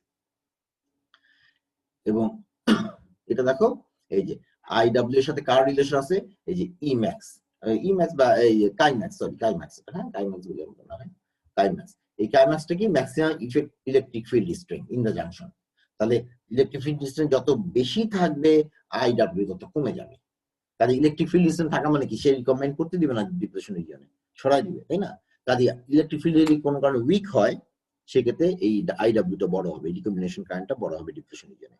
তখন কিন্তু তাহলে এই যে কাইম্যাক্স যদি ছোট হয় তাহলে আইডব্লিউ বড় হবে, এবং আইডব্লিউ বড় হয় মানে ভিওসি কমে যাবে। হ্যাঁ, আর যদি এটা বড় হয় কাইম্যাক্স বড়, তার মানে আমার ইলেকট্রিক ফিল্ড স্ট্রং, হ্যাঁ, ডিপ্রেশন রিজিয়নে, তাহলে আইডব্লিউ কম হবে, ওখানে রিকম্বিনেশন কম হবে এবং ভিওসি বেশি হবে। কাজেই ওপেন সার্কিট ভোল্টেজের ক্ষেত্রে তাহলে আমার ভিওসি ওই ইয়ের উপর কিছুটা তোমার ইয়ের উপর ডিপেন্ড করে, তোমার যদি ডিপ্রেশন রিজিয়নে রিকম্বিনেশন করে কিনা সেটার উপর ডিপেন্ড করে। এটা প্র্যাকটিক্যাল ক্ষেত্রে করে কিছুটা। হ্যাঁ, আমরা থিওরিটিক্যালি যখন অ্যানালাইসিস করি সাধারণত এটা ধরি না নরমালি, যেটা না ধরি করে আমরা ধরে নিই যে ডিপ্রেশন রিজিয়নে কোনো রিকম্বিনেশন হয় না। তোমাদের মনে আছে মনে হয় যে ওই যে এক জায়গায় আমরা রিকম্বিনেশন দেখেছিলাম একটা কালেকশন প্রবাবিলিটির মধ্যে গ্রাফে, হ্যাঁ, সেখানে দেখবো যে আমরা দেখিয়েছি যে ডিপ্রেশন রিজিয়নে যদি জেনারেট করে ক্যারিয়ার তাহলে ওখানে কোনো মানে 100% ক্যারিয়ার ইয়ে হয়, কি বলে কালেক্টেড হয়, কিন্তু ওখানে কিন্তু রিকমেন্ড করতে পারে প্র্যাকটিক্যালি। হ্যাঁ, কাজে ওটা কনসিডার করে আমরা এই কথা বলতেছি। তাহলে আইডব্লিউ একটা কন্ট্রিবিউশন গেল এর জন্য ভিওসি কমার কারণ হিসাবে। আরেকটা ব্যাপার আছে সেটা হচ্ছে ওই যে তোমার ডিফেক্ট, হ্যাঁ, ইম্পিউরিটি আর ডিফেক্ট। বেসিক্যালি যে রিকম্বিনেশন তোমার কিসের জন্য হতে পারে, এই ইম্পিউরিটি ডিফেক্টের কারণে। বেসিক্যালি যখন ইম্পিউরিটি আমরা থাকে সেগুলো ডিফেক্ট তৈরি করে, ডিফেক্ট লেভেল ক্রিয়েট করে। ডিফেক্ট লেভেল ক্রিয়েট করা মানে হচ্ছে আমাদের যে দেখো নরমালি এই যে এটা ফরবিডেন রিজিয়ন, তাই না, ফরবিডেন এনার্জি গ্যাপ বা এনার্জি গ্যাপ বলি আমরা। হ্যাঁ, এইখানে নরমালি কোনো এনার্জি স্টেট থাকার কথা না, আমরা জানি যে এখানে এনার্জি স্টেট নাই, কিন্তু দেখা যায় যে বিভিন্ন ডিফেক্টের কারণে বা ইম্পিউরিটির কারণে এই সব জায়গায় ডিফেক্ট তৈরি হয়। ডিফেক্ট লেভেল, এগুলা হলো energy level, defect energy level. এইগুলা থাকলে হয় কি ইলেকট্রন সহজে এই এই এই ট্র্যাপ হয়ে, এটাকে ট্র্যাপও বলি আমরা অনেক সময়, যে ট্র্যাপ হয়ে বা ডিফেক্ট লেভেল এই লেভেল হয়ে নিচে নেমে যায় ইজিলি। সে রিকম্বাইন, এখন ইলেকট্রন উপর থেকে নিচে নেমে যাওয়া মানে কি রিকম্বাইন করতেছে, ইলেকট্রন উপরে উঠে গেছে তার মানে ইলেকট্রন হোল প্যাড জেনারেট করছে, একটা ইলেকট্রন উপরে তার করেসপন্ডিং হোলটা নিচে, হ্যাঁ, ভ্যালেন্স ব্যান্ডে, তার মানে এটা ইলেকট্রন হোল প্যাড, যেটা আমার দরকার। ইলেকট্রন হোল প্যাড হিসেবে তার আলাদা থাকা উচিত আমার জন্য, মানে কারেন্ট প্রডিউস করার জন্য। কিন্তু যদি এটা নেমে আসে ইলেকট্রনটা, হ্যাঁ, তাহলে কি সে রিকম্বাইন করে ফেললো, তাহলে রিকম্বাইন করলে তো আমি ক্যারিয়ার লুজ করলাম, তাই না? সো এখানে তাহলে যদি আমার এইরকম ইয়ে থাকে, কি বলে ডিফেক্ট থাকে বা ইম্পিউরিটি থাকে, তার ফলে কি হয় আমার এরকম ফরবিডেন গ্যাপের মধ্যে ডিফেক্ট লেভেল ক্রিয়েট করে। এই ডিফেক্ট লেভেল গুলা বেসিক্যালি এটাকে আমরা বলি টু স্টেপ রিকম্বিনেশন। হ্যাঁ, এটা very efficient two step recombination থাকে, এটা খুব মানে এফিশিয়েন্ট একটা রিকম্বিনেশন প্রসেস। হ্যাঁ, কাজে ইজিলি রিকম্বাইন করতে পারে, এই জিনিসটা ভালো না আমাদের জন্য। কাজে এইটা যে কোনো জায়গায় হতে পারে ম্যাটেরিয়ালের মধ্যে। আবার আরেকটা যেটা ব্যাপার হয় যে সারফেসে, হ্যাঁ, সারফেসে আবার প্রচুর, এটা সারফেসের ক্ষেত্রে বলছি, সারফেসে এরকম প্রচুর এই ডিফেক্ট লেভেল গুলো, সারফেসের ডিফেক্ট কিন্তু বেশি থাকে দেখবা। হ্যাঁ, সারফেসের ডিফেক্ট বেশি, কাজেই সারফেসে এই ডিফেক্ট লেভেল গুলো আরো অনেক বেশি, মানে তার ডেন্সিটি বেশি। এবং সেক্ষেত্রে এই এই ফরবিডেন গ্যাপের মধ্যে যে আমার যে এই ডিফেক্ট লেভেল গুলো আছে তার ডেন্সিটিও কিন্তু বেশি হয়। কাজে সেই জন্য দেখবা যে সারফেসে সাধারণত খুব ভালো সারফেস ট্রিটমেন্ট না করলে সারফেসে অনেক ইয়ে থাকে, রিকম্বাইন করে বেশি, সারফেস রিকম্বিনেশন বলি আমরা এটাকে। সেটাও একটা বড় মানে নেগেটিভ একটা ইম্প্যাক্ট সোলার সেলের উপরে। কাজে এই রিকম্বিনেশন থ্রু ট্র্যাপস, এটাকে আমরা বলছি রিকম্বিনেশন থ্রু ট্র্যাপস। এগুলাকে আমরা ইন বিটুইন যে আমাদের লেভেল গুলো থাকে, এনার্জি লেভেল গুলো, সেগুলোকে আমরা ট্র্যাপ বলি, সেটা এটাকে রিকম্বিনেশন থ্রু ট্র্যাপস বলতেছি। হ্যাঁ, এগুলো থাকলে সেটা আমার রিকম্বিনেশন করে ফেলছে এবং সেটাও কিন্তু আমার ভিওসি কে কমাই দিবে, আইএসসি কেও কমাবে। খেয়াল রাখো, আইএসসি কেও কমাবে, ভিওসি কেও কমাবে। এখন কোন রিজনের উপর এটা, যদি বাল্ক রিজনে হয় তাহলে এটা আইএসসি কে কমাই দিবে শুধু, আর যদি ডিপ্রেশন রিজনে ওখানে কাছাকাছি হয় তাহলে এটা আইসি কে তো কমাবেই, এটা ভিওসি কেও কমাই দিবে। ভিওসি কে কারণ হচ্ছে ডিপ্রেশন রিজন, তাহলে ওখানে শ্রিঙ্ক করবে, ছোট হবে, ছোট হইলে তখন স্ট্রেংথ কমে যাবে, ফিল্ড স্ট্রেংথ, এবং ওখানে দেখা যায় ভিওসিটা কমে যাচ্ছে। স্যার, হ্যাঁ বলো। স্যার আমরা তো একটা মিনিমাম ডিফেক্ট ডেন্সিটি ইউজ করি, আপ টু 10 টু দি পাওয়ার 14 এর উপরে আমরা নিতে চাই না, 10 টু দি পাওয়ার 14 এর নিচে হলে আমরা বেটার মনে করি। আমরা স্যার ডিফেক্ট, হ্যাঁ বলো স্যার বলো। ডিফেক্ট ডেন্সিটিটা যদি 10⁻²³ তে চলে যায় তাহলে কি খুব বাজে হবে পারফরমেন্স? দাঁড়াও 10⁻², 3 2 বা বললা, 3? আর আরেকটা কি বললা, কম্পেয়ার স্যার করছো কার সাথে? আমরা তো স্যার ম্যাক্সিমাম 10⁻14 এর উপরে যাই না, 10⁻14 এই বা 15। ডিফেক্ট ডেন্সিটি না সেটা রে বাবা, ডিফেক্ট না 10⁻14 যাবা কেন? গেলে গেলে ডিফেক্ট, তার মানে ইয়ে আছে, ডিফেক্ট আছে, কিন্তু 10⁻2 যদি বলো তো সেটা তো ডিফেক্ট কম। স্যার এটা কি করা যায় কোনোভাবে? ও আচ্ছা, করা যায় কিনা সেটা, হ্যাঁ ফেব্রিকেশন, এটা ফেব্রিকেশন রিলেটেড ব্যাপার। ডিফেক্ট ডেন্সিটি তোমার যদি ম্যাটেরিয়াল গ্রো যখন করি আমরা, বা যেই ধরনের ট্রিটমেন্ট তুমি ম্যাটেরিয়ালের উপর করছো ফেব্রিকেশনের সময়, যেমন তুমি যদি, আমরা যেমন ম্যাটেরিয়াল গ্রো করার সময় এমওসিভিডি কনসিডার, এমবি, মনে আছে তোমরা মনে পড়ছো, এমবি একটা আছে, মলিকুলার বিম মলিকুলার বিম বিম এপিটেক্সি। এপিটেক্সি না, হ্যাঁ এমবি, এটা একটা আছে, আরেকটা আছে এমওসিভিডি, এটা কেমিক্যাল ভেপার ডিপোজিশন টাইপের। হ্যাঁ, ওই এমবি আর এমওসিভিডির মধ্যে একদিক থেকে কন্ট্রোলটা, আমার যত মনে পড়ে আর কি, কন্ট্রোলটা ভালো হচ্ছে এমবিই তে। হ্যাঁ, কন্ট্রোল মানে তুমি মানে কতটা ইয়ে কনসেন্ট্রেশন দিতে চাও, হ্যাঁ এগুলা কন্ট্রোল করাটা ইজিয়ার, কিন্তু এমওসিভিতে কন্ট্রোলটা একটু কঠিন। কিন্তু ক্রিস্টাল কোয়ালিটি যদি চিন্তা করো, মানে কোয়ালিটি বলতে কি বুঝাচ্ছি, তোমার ডিফেক্ট কম, সেটা আবার এমওসিভিডি তে বেশি।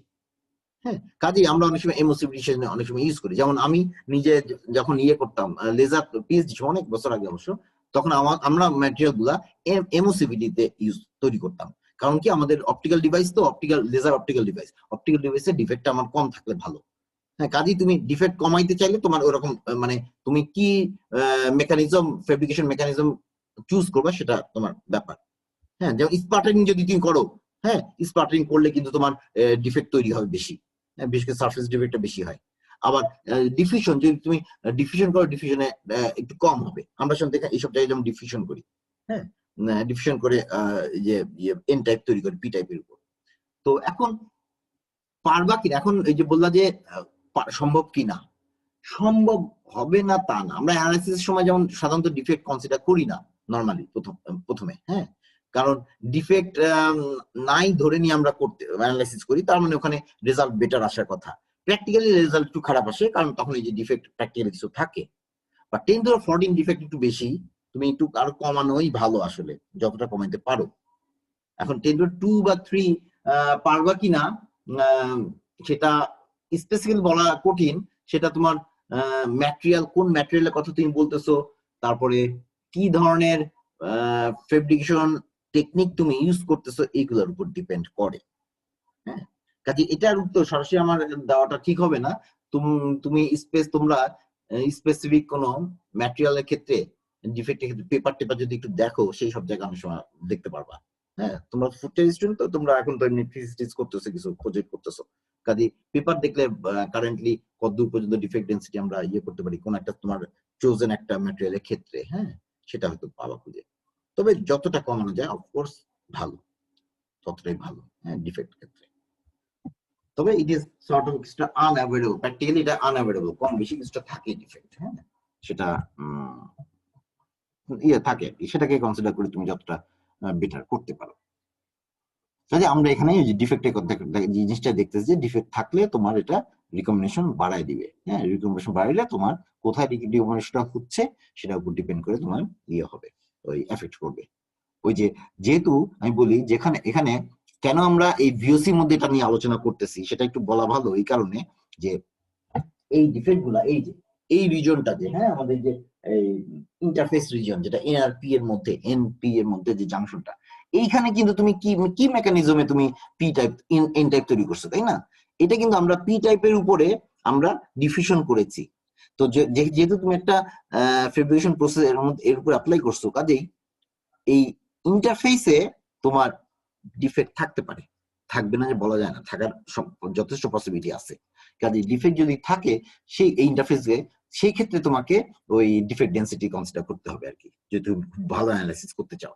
কাজে যখন ডিফেক্ট ডেন্সিটি অ্যানালাইসিস করতেছো, এখানে থাকবে তার মানে এই ইন্টারফেসে, সেখানে কিন্তু তাহলে এই ডিপ্রেশন রিজনের মধ্যেই তাহলে রিকম্বিনেশন হওয়ার পসিবিলিটি থাকে। কাজেই ডিপ্রেশন রিজনের মধ্যে যদি রিকম্বিনেশন হয়, তাহলে তোমার ওই যে ভিওসি কে এফেক্ট করতেছে, ভিওসি কে কমাই দিচ্ছে। কাজে এই ব্যাপারগুলা আসে মানে প্র্যাকটিক্যালি সেখানে রিকম্বিনেশন আমাদের বা আমরা সাধারণত দেখবা যে সাধারণত কারেন্টের ক্ষেত্রে রিকম্বিনেশনের কথা চিন্তা করি, কিন্তু ভিএসসি ক্ষেত্রে চিন্তা করব যখন হচ্ছে ওই ডিপ্রেশন রিজনের মধ্যে রিকম্বিনেশনটা হবে, তখন এটা ভিএসসি কে এফেক্ট করবে আর কি। এখন ব্যাপারটা আচ্ছা, এখন আচ্ছা তোমরা আরেকটা জিনিস দেখো। আচ্ছা আচ্ছা রিকম্বিনেশন, এই যে রিকম্বিনেশন রেটটা যদি বলি, হ্যাঁ ট্র্যাপের মাধ্যমে, ইউটি মানে রিকম্বিনেশন রেট হচ্ছে ডিউ টু এইসব ট্র্যাপ, এই যে ট্র্যাপ গুলোর জন্য, হ্যাঁ এই মানে ট্র্যাপ বা কি বলবো এটাকে ডিফেক্ট লেভেলস এর জন্য, হ্যাঁ এগুলোর কারণে, এগুলোর জন্য যে আমাদের ইকুয়েশন রিকম্বিনেশন কেমন হতে পারে সেটাই যেটার উপর ডিপেন্ড করে। হ্যাঁ এখানে যে এগুলা এই যে টাউ এইচ বাই টাউ ই হচ্ছে লাইফ টাইম, হ্যাঁ লাইফ টাইম যত বেশি হবে তত মানে তার মানে রিকম্বিনেশন কমে যাবে, তাই না? তার মানে এগুলা বড় হইলে এটা কমে যাবে, এটা একটা ব্যাপার। আর আর তোমার এই যে N1 আর NP সরি P1, N1 এবং P1 এগুলা দেখবা আছে যে N1 P1 আছে, হ্যাঁ Ni স্কয়ার আছে, যে এগুলো তোমরা যে সেমিকন্ডাক্টর বেসিক ইকুয়েশনতে জানো, ইন্ট্রিনসিক কনসেন্ট্রেশন, হ্যাঁ N1 P1 ইকুয়ালস হয় ইন্ট্রিনসিক কনসেন্ট্রেশন স্কয়ার। তাহলে এগুলা দেখো নরমালি ওই যে ইলেকট্রন কনসেন্ট্রেশন বা হোল কনসেন্ট্রেশন আমরা কিসের মধ্যে ইয়ে করি, এই যে এই ইকুয়েশন থেকে, তাহলে নরমালি আমরা এই ইটি দেখবা ইউজ করি না, ইটি বাদ দিয়ে এটা তোমাদের পরিচিত ইকুয়েশন, হ্যাঁ ইসি বাই কেটি তোমাদের পরিচিত।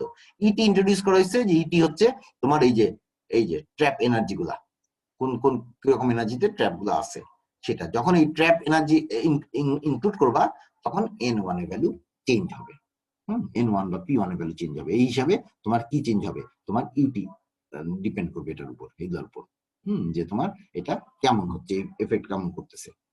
কাজে এই ইটি মানে এই ট্র্যাপ ডেন্সিটি বেসিক্যালি বা ট্র্যাপ এনার্জি তোমার এফেক্ট করে এই যে রিকম্বিনেশনকে।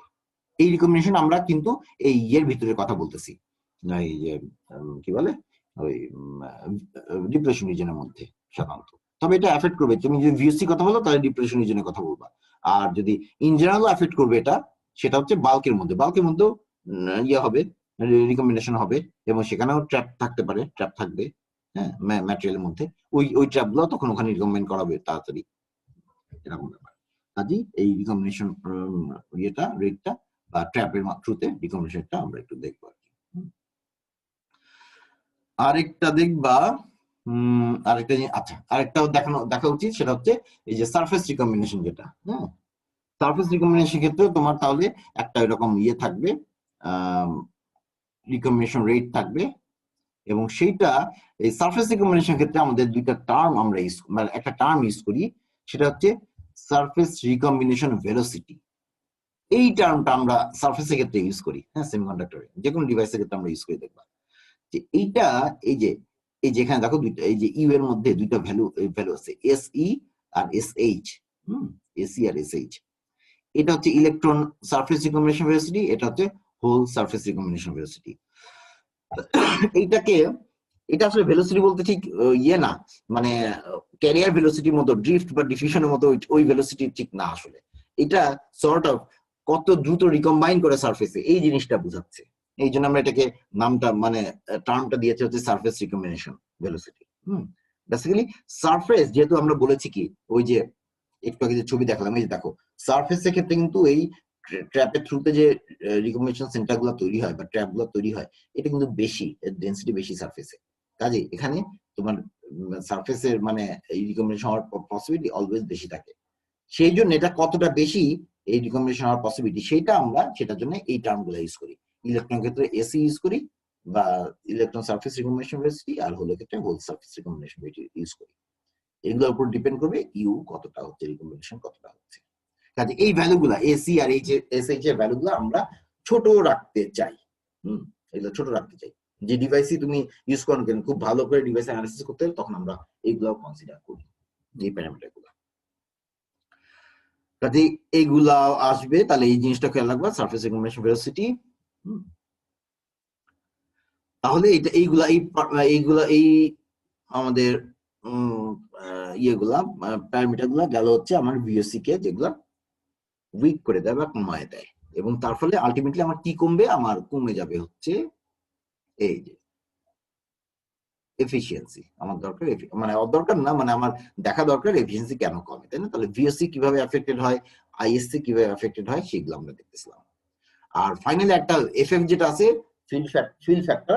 ফিল ফ্যাক্টরটা ওই যে আমরা বলেছিলাম একটা ইকুয়েশন বলেছিলাম, এই যে ইকুয়েশনটা নিচে দেখো, হ্যাঁ, এই যে ভিওসি বেসিক্যালি ভিওসি এর উপর ফিল ফ্যাক্টর ডিপেন্ড করে।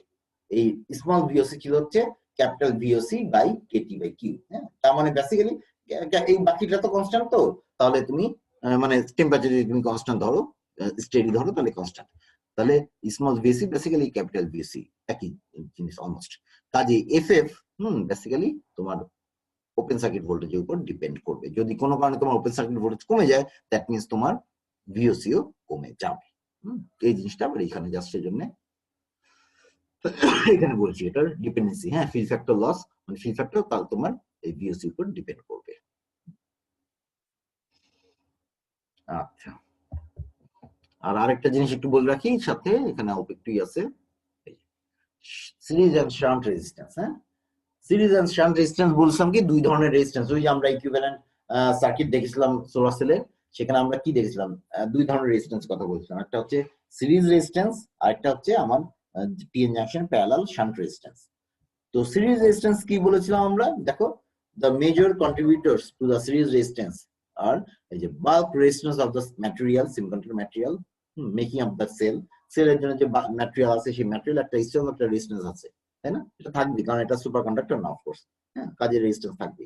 কাজে সেই রেজিস্ট্যান্সটা, তারপরে হচ্ছে contact resistance between the metal contact and semiconductor, এগুলা, তাহলে কন্টাক্ট রেজিস্ট্যান্স, তারপরে তোমার এই বাল্ক রেজিস্ট্যান্স, হ্যাঁ, তারপরে ওই যে দেখো মেটালিক কন্টাক্ট ইন্টারকানেকশনস, হ্যাঁ, এই যে মেটালিক কন্টাক্ট গুলাতে যে মেটালিক কন্টাক্ট গুলোর মধ্যে যাবে রেজিস্ট্যান্স থাকে, হ্যাঁ, metallic bulk resistance of the metallic contact, মানে তুমি যে ধরো অ্যালুমিনিয়াম ইউজ করছে, হ্যাঁ, কন্টাক্ট হিসেবে, যদি অ্যালুমিনিয়াম ইউজ করে থাকো তাহলে অ্যালুমিনিয়াম নিজের একটা রেজিস্ট্যান্স আছে, অ্যালুমিনিয়াম ওই কারেন্টটাই তো তোমার সিরিজ কারেন্টটাই তো বেসিক্যালি অ্যালুমিনিয়ামের মধ্যে দিয়ে ফ্লো করবে।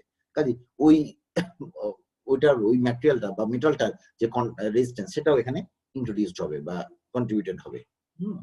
তারপরে ইন্টারকানেকশন, যত ইন্টারকানেকশন তোমার থাকবে সেগুলোতে তোমার ইয়ে হবে, এই সেগুলোর রেজিস্ট্যান্স তোমার সিরিজ রেজিস্ট্যান্স হিসেবে ইনক্লুডেড হবে। আর শান্ট রেজিস্ট্যান্স কি, এবং আমরা সিরিজ রেজিস্ট্যান্স বলছিলাম কি, তাহলে এই জন্য জিরো হওয়া ভালো, আইডিয়াল হচ্ছে জিরো, বা যত কম হয় তত ভালো, কারেন্ট তত বেশি ফ্লো করতে পারবে। আর শান্ট রেজিস্ট্যান্স কি, it is caused by leakage across PN junction around the edge of the cell and in non-peripheral regions in the presence of crystal defects and precipitates of foreign impurities in the junction region. কাজে জাংশনে তোমার এটা হলো জাংশনের মধ্যে দিয়ে যদি এই যে বলছিলাম লিকেজ কারেন্ট, মানে উল্টা দিকে যদি কারেন্ট ফ্লো করে, হ্যাঁ, এবং সেটা সাধারণত ওই যে এজের দিকে, কর্নারের দিকে, যেখানে আরেকটা সারফেস ক্রিয়েট হচ্ছে, তুমি এই যে কেটে দিলা, হ্যাঁ, এটা আমার সোলার সেল, এই যে এজের দিকে সাইডে কিন্তু কেটে ফেলছে, তাই না?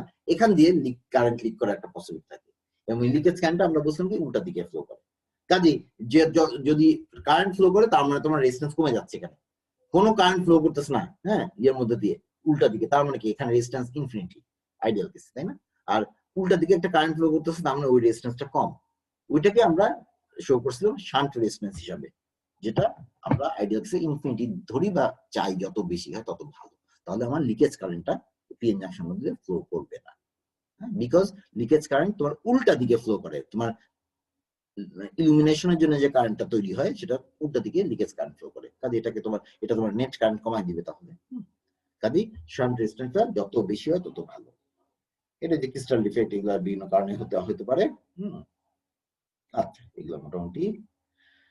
এখানে একটা ফিগার দেখো, যে দেখো তাহলে এই যে আমার নরমালি একটা খুব ভালো একটা যদি সোলার সেল বলি, তার দেখো আমরা যদি ক্যারেক্টারিস্টিক কার্ভ দেখি, আইভি ক্যারেক্টারিস্টিক্স, হ্যাঁ, তাহলে এই যে দেখো এই যেরকম একটা কার্ভ, এটা আরএস, যদি আমি দেখো এখানে আরএস দেখানো হচ্ছে, আরএসএইচ দেখানো হচ্ছে, ধরো এটা আরএস এর জন্য আমরা আসলে দেখাচ্ছি, মানে সিরিজ রেজিস্ট্যান্সের জন্য। কেন সিরিজ রেজিস্ট্যান্স আমরা এখানে চেঞ্জ করতেছি, এটা ধরো আইডিয়াল কেসে যে ভালো একটা কন্টাক্ট, কি বলে এটাকে, আইভি ক্যারেক্টারিস্টিক্স, এবং এখানে আরএস তার মানে ভালো, খুব ভালো, তার মানে আরএস জিরো ধরলাম, ধরো, হ্যাঁ, আমার তো আইডিয়াল কেসে জিরোই ধরবো, তাই না?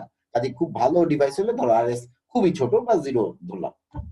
তো যদি আরএস বাড়তে থাকে তাহলে কি হবে, সে কাকে এফেক্ট করবে? আরএস বেসিক্যালি তোমার কারেন্টকে, যে কারেন্ট ফ্লো করছে সেই কারেন্টকে এফেক্ট করে, কাজে কারেন্ট এফেক্ট করলে মানে হচ্ছে তোমার এই যে এই যে দেখো আইএসসি দেখো আর যদি বড় হয় আস্তে আস্তে সে আইএসসি কমায় দিবে। আইএসসি দেখো কমতেছে কিন্তু কিন্তু এই যে এদিকে এসে আইএসসি কে কমায় দিচ্ছে। আইএসসি কিন্তু এখানে ছিল কমে যাচ্ছে। এটা সরাসরি ভিওসি কে এফেক্ট করে না। হ্যাঁ, সরাসরি ভিওসি ঠিকই থাকে কিন্তু দেখো আইএসসি কমে যাচ্ছে। ফলে কি হলো, এই যে দেখো যত এটা নিচের দিকে রাউন্ড হয়ে যাবে বা এরকম হয়ে যাচ্ছে তত ফিল ফ্যাক্টর কমে যাচ্ছে। এইটা কিন্তু ফিল ফ্যাক্টর ভালো। দেখো আমার কি আইডিয়ালি হচ্ছে এরকম পুরো স্কোয়ার থাকবে, তাই না? তা মানে প্র্যাকটিস তো স্কোয়ার থাকে না, একটু নিয়ে মতো থাকবে। হ্যাঁ, কিন্তু এটা যদি কমে যায় বেশি তার মানে কি ফিল ফ্যাক্টর কমে যাচ্ছে। এই জন্য বলেছিলাম দেখো ফিল ফ্যাক্টর বড় হওয়া মানে তোমার কার্ভটা এরকম সুন্দর থাকবে। এবং সুন্দর থাকা মানে কি, এই যে সিরিজ রেজিস্ট্যান্স যদি চিন্তা করো তার মানে সিরিজ রেজিস্ট্যান্স খুব কম। তার মানে ফিল ফ্যাক্টর ভালো বললে তুমি ধরে নিতে পারো তোমার সেলটা ভালো, সেলটা ভালোভাবে তৈরি করা হয়েছে, ওখানে সিরিজ রেজিস্ট্যান্স কম, বেশি বেশি নাই। তাহলে সিরিজ রেজিস্ট্যান্স সরাসরি আইএস থেকে তাকে এফেক্ট করে, কমায় দিচ্ছে। আবার যদি আমরা শান্টের ক্ষেত্রে আসি, শান্ট রেজিস্ট্যান্স বেসিক্যালি জাংশনে এফেক্ট করে এবং জাংশনে যখন এফেক্ট করে সেটা ভিওসি কে সরাসরি এফেক্ট করে। হ্যাঁ, কাজেই দেখো এই আরএসএ যদি ইনফিনিটি থাকে যেটা আমরা চাই তাহলে একটা ভালো আমি পাচ্ছি, কার্ভ পাচ্ছি। যখন এটা কমে যাবে আর যে স্মল আরএসএইচ হয়ে যাবে তখন বেসিক্যালি এই যে দেখো ভিওসি কমে যাবে, লিক করতেছে তোমার ইয়েতে, তার মানে ওখানে স্ট্রং ফিল্ড নাই, ফিল্ড কমে যাচ্ছে, ওই জায়গায় উইক হয়ে যাচ্ছে। যেখানে এটা তো ফিজিক্যালি তোমার ওই জাংশনটা কোনো কারণে ইম্পিউরিটি আছে বা ওখানে ভালো করে পিএন জাংশন তৈরি হয়নি, তার মানে কি ওইসব জায়গায় ফিল্ড কম আসলে। তাহলে ফিল্ড যদি কম থাকে, ডিপ্রেশন রিজন উইক বা কম, সেটা কি করবে, সরাসরি ভিওসি কে এফেক্ট করবে। কাজেই দেখো আরএসএইচ যদি কমে যায় তোমার আরএসএইচ যদি কমে যায় তাহলে তোমার বেসিক্যালি ভিওসি এই যে কমে যাচ্ছে। এটা সরাসরি এরকম আইএসসি কে তেমন একটা এফেক্ট করে না, বেশি এফেক্ট করে হচ্ছে এই যে ভিওসি কে, সেই ভিওসি কমে যায়। কাজে দুইটাই যখন হয়, দুইটাই যখন ধরো আরএসএইচ তোমার তোমার অনেক বড় আবার আরএসএইচ ছোট মানে ভালো সেল না, তাহলে তোমার দেখবা এই টাইপের একটা কার্ভ পাবা। এরকম এই যে এই টাইপের কিছু। হ্যাঁ, তোমার ভালো একটা সেল হবে এইরকম টাইপের।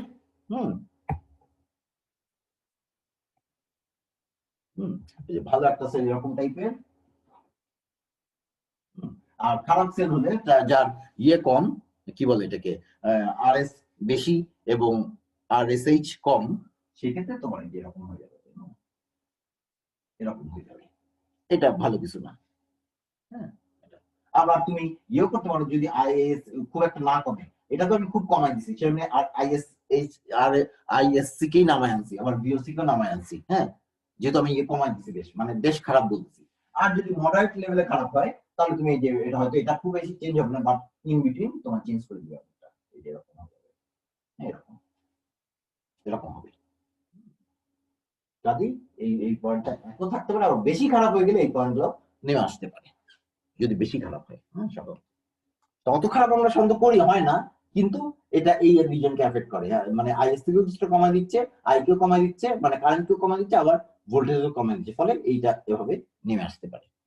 আমরা সাধারণত দেখানোর সময় এটা বেশি দেখাই, আমরা এত খারাপ দেখাই না যে এখন কমে আসবে বিওসি আইএসসি। হ্যাঁ, আমরা দেখি এটা খুব ভালো একটা এটা থেকে খারাপ, তার মানে আমরা তখন ফিল ফ্যাক্টর খারাপ, তখন আমরা এভাবে দেখাই, বুঝছি এভাবে যে ফিল ফ্যাক্টর, তার মানে আইডিয়ালি এটা এরকম হওয়ার কথা ছিল, তাই না? তাহলে এখান থেকে কমে আসছে, যদি তাহলে আরএস একটু বেড়ে গেছে, আরএস একটু কমে গেছে, তাহলে এখান থেকে নেমে এটা এখানে চলে আসবে।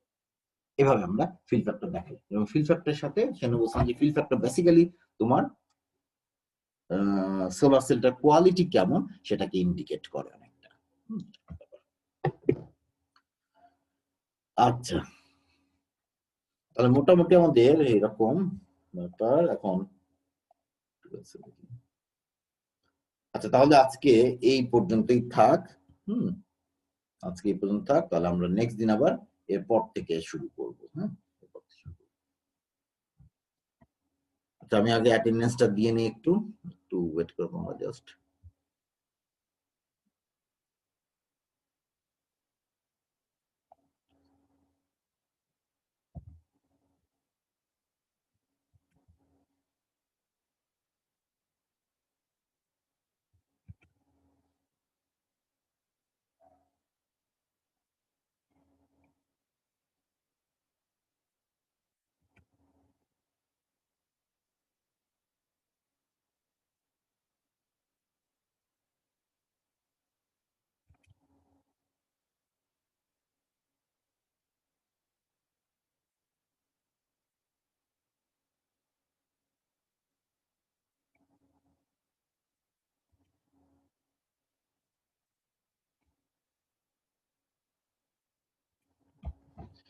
ওকে, তাহলে